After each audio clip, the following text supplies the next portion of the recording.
As we enter the age of Aquarius, androgyny is going to become more and more important to people. And we can see that already unfolding in our culture at the moment. And one of the subjects that's fascinated me has been that of women's body hair. And this may seem like a personal thing. In fact, it is a very personal thing because our bodies are very intimate to us. But it's also a political issue, and it's one more and more women are interested in. For example, I was listening to Women's Hour the other day, and an amazing woman called Liv Little, who set up a e-zine called Dem Gal with writers, women of colour. So she was saying their most looked at article was about women's growing their body hair. And I have quite a personal experience of this. I grew up in Johannesburg under apartheid, and it was a very, very conservative society. And women, white women I should say, were very much being primed from our early years to be good wives. And part of our shaping to be a good wife is that we would manicure ourselves extremely well so that the men would be happy. And I remember Wimbledon, Navratilova was in the top 2 every year at Wimbledon. And my mother would make cutting remarks about the fact she didn't shave her body hair. And so I grew up, really internalized this belief, which is kind of bizarre in a way, that if you had body hair, a man couldn't love you. So later on in life, and I think I always knew this about myself, the Navajo have a term for people like myself. They call two-spirits, bisexual people. And also in the ancient Sumerian tradition that I feel I very much am bringing into this lifetime, it was very often that the priests and priestess were androgynous, were gay. And androgyny doesn't necessarily mean, of course, that you're bisexual or gay. You might feel that you're very strongly heterosexual and attracted to the opposite sex, but in your soul and perhaps in the way your body looks and how you like to dress, there's an androgyny about you. So it's not unique to the Aquarian age, of course, but we have been entering the Aquarian age for a long, long time now. So as we progress, and each age is 2,600 years, so it's a long period of time that the androgyny will increase. So when I kind of, I would say in my late 30s, early 40s, really started to own this androgynous part of myself. And I was hanging out more with women then than I was with men who didn't shave their body hair. And I thought, right, well, I'll kind of give this a go. And for like the first few weeks, it felt really kind of strange, to grow my body hair. And it took a while for me to feel comfortable with it. And especially when I would go round to see my mum and dad, and I was just waiting for some kind of scathing remark about this. But actually it never came. And I noticed interesting things, like I felt actually that I had less body odor when I had hair under my arms. So there were interesting kind of changes that happened. And also I think as you get older, your body hair gets much thinner. So actually it wasn't hugely noticeable. Anyway, there was a point though when I was on holiday at a caravan park. It was a very quiet week and I decided to go for a swim, and there was a 16-year-old lifeguard young man there.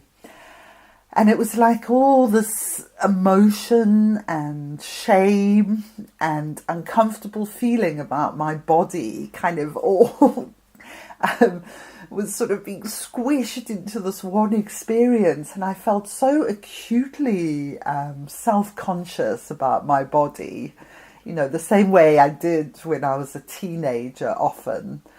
But yet there was another part of me, a wiser part, if you like, watching and kind of questioning, well, why should you be bothered what this young lad thinks about your body? He's nothing to you really. And why are you projecting this onto him? He's probably thinking nothing at all.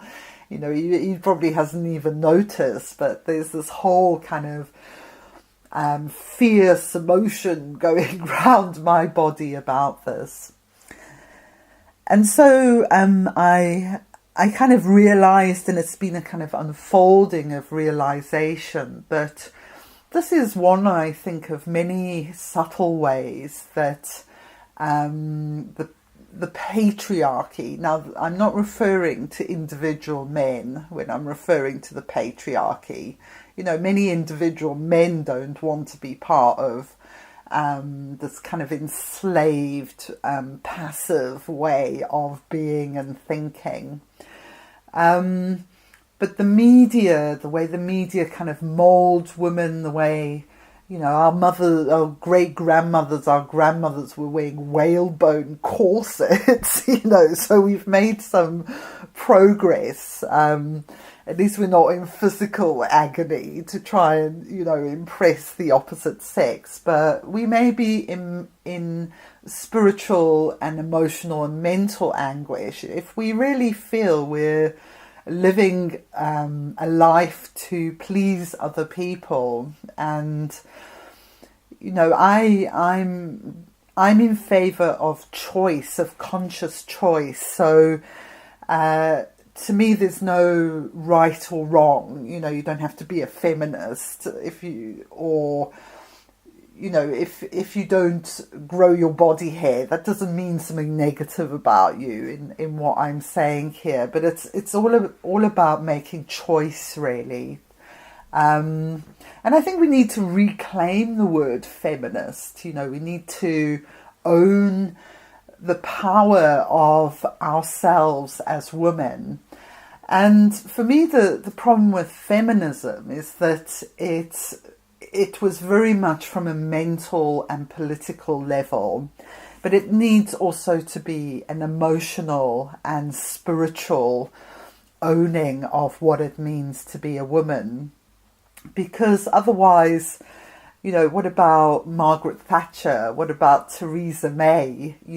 Politically very astute woman, very intelligent woman, but not representative of many, many women. And they've really bought into the whole patriarchal idea. So they might be up there themselves, but they're not promoting a revolution for women. So this is my kind of vision, really, that androgyny is the next revolution. Androgyny is the next revolution, Because as we actually own these parts of ourselves, we feel comfortable with these parts of ourselves, and we refuse to let someone else have the power to say to us that is wrong, if it's what we feel is right for ourselves. So this is the inner revolution. This is the spiritual revolution that follows the more mental and political movements that arose in the 60s for both women and gay and people of colour's rights. And all of these human rights movements are part of this revolution that now needs to take on a spiritual dimension. And this is another kind of very big challenge, both an inner challenge, but so many religions have made androgyny or homosexuality, being gay, not being a good girl, not being a good wife. These are all things that have been very central to the way that religion has indoctrinated us and enslaved us and kind of kicked us out, really, said we are bad people.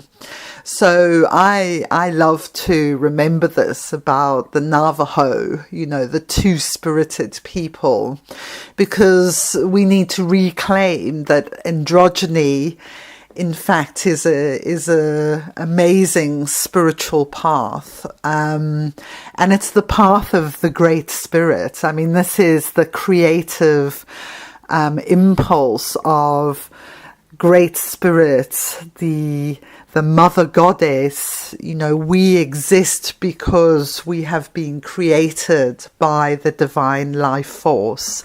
We're not a mistake, that is for sure. So I hope that this gives you food for thought, and it gives you a way of thinking about your body, and how the ideas of the media, how the ideas of the patriarchy are shaping the way that you feel about your own body. Perhaps you don't like your body because of these ideas. And if that is so, you're giving a lot of power to the media. You're giving a lot of power to other people. And I'm asking you to take that power to love and accept yourself for who you are. And as you love and accept yourself, your body will take a huge, big breath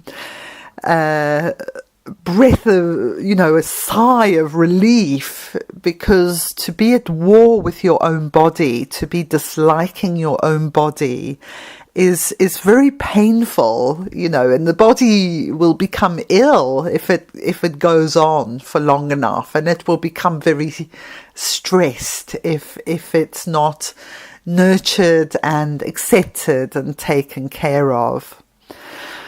So I leave you with this thought to contemplate, to go into your own story, your own journey, and to take this into yourself, take this message into your heart, that you and your body are a match made in heaven.